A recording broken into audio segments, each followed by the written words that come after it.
My family disowned me after my girlfriend accused me of struggle snuggling her, and now they want to reconnect. My ex-girlfriend cheated on me, and after I found out and confronted her about it, she got scared and told nearly everybody we knew that I had struggle snuggled her to cover up her cheating. I was placed in custody during the investigation. However, I was released as there was no evidence. My parents had already disowned me, and most of my friends had distanced themselves from me. I wasn't even proven innocent by a jury, so my parents still believed me to be a struggle snuggler who had gotten lucky. My best friend began to help me behind their backs, and I ran away. I had nothing to lose, as nobody liked or even approached me, and my college barred me from attending lessons, only emailing me the work and bringing me in for exams. I went as far away from that town as I could and got an apartment after working in some community jobs for some money. I managed to sort of stabilize myself. I decided to change my name after a while because I came to hate looking at it for some reason. I still don't know why.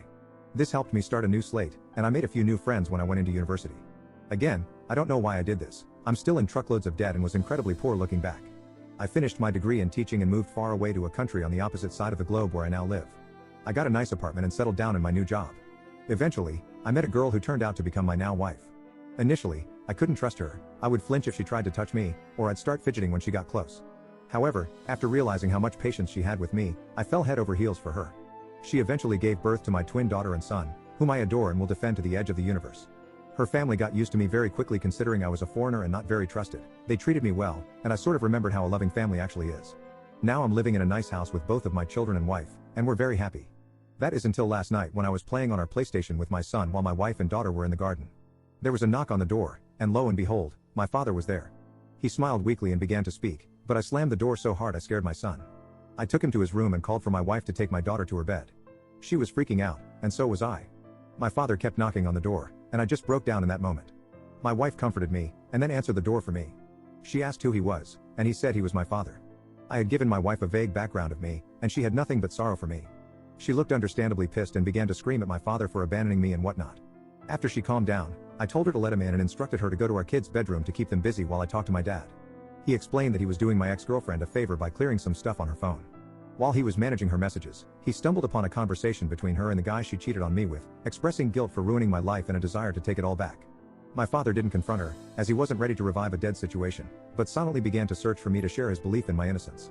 I don't even know how he found me, but I don't care because he's here. Now, for the part I need help with. I don't know what to do. I've considered my options after wandering through random streets and have come to some conclusions, but I'm not sure what the best decision is.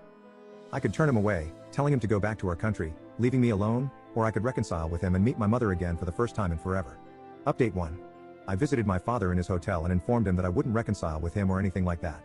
He had tears in his eyes but was understanding. He mentioned that he had told my mother about her and cut my ex-girlfriend off from the family entirely. I asked him why there was still contact, as many of you questioned, and he explained that she apparently felt too guilty to really let us go.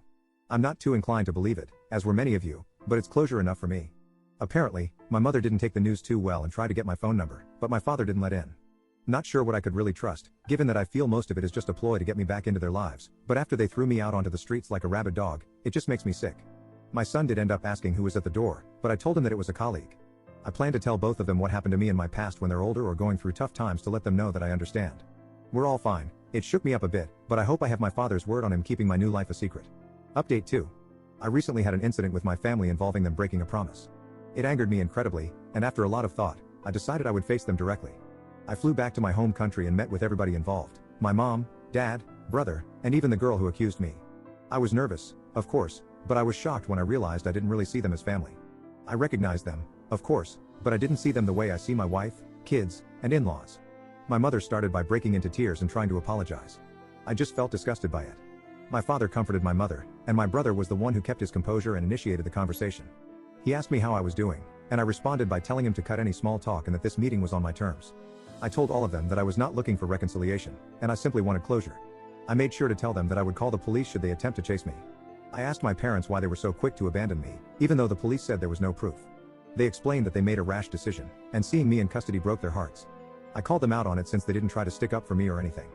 Then, I asked my brother why he never contacted me. He looked surprised and said that he did, but I just ignored him all that time. Turns out, he was right. My brother had tried hundreds of times to contact me and give me money to get me off rock bottom. However, he questioned why I never answered and assumed that I hated him because of what happened. Well, as it turns out, my mother had my contacts blocked on all of her phone plans as she paid for my brother's old phone plan. So, I couldn't even receive help when I was completely lost. Then, the cherry on top, my ex. I first asked her why she actually did it. She said that she was scared of what would happen and that she never stopped loving me even throughout it all. She claimed that every session of therapy made her feel even more guilty, as she knew it was all fake.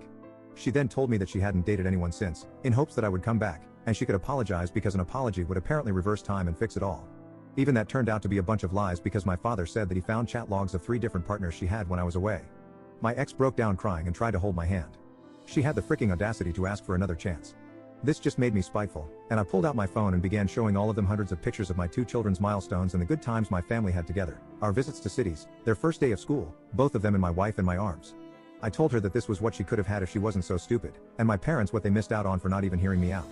I had a moment when I thought I had gone too far, but I realized that compared to what they did to me, I hadn't. My visit wasn't all miserable, though, as I met up with my old best friend and his family. They were happy to see me, and I was still grateful for them taking me in when it felt like the whole world was against me. I plan to return to the country one day to show my kids where half of their culture comes from. I won't let them anywhere near my family, though. As far as I'm concerned, my only family is my wife and her family, and my kids. I'd say it went pretty well.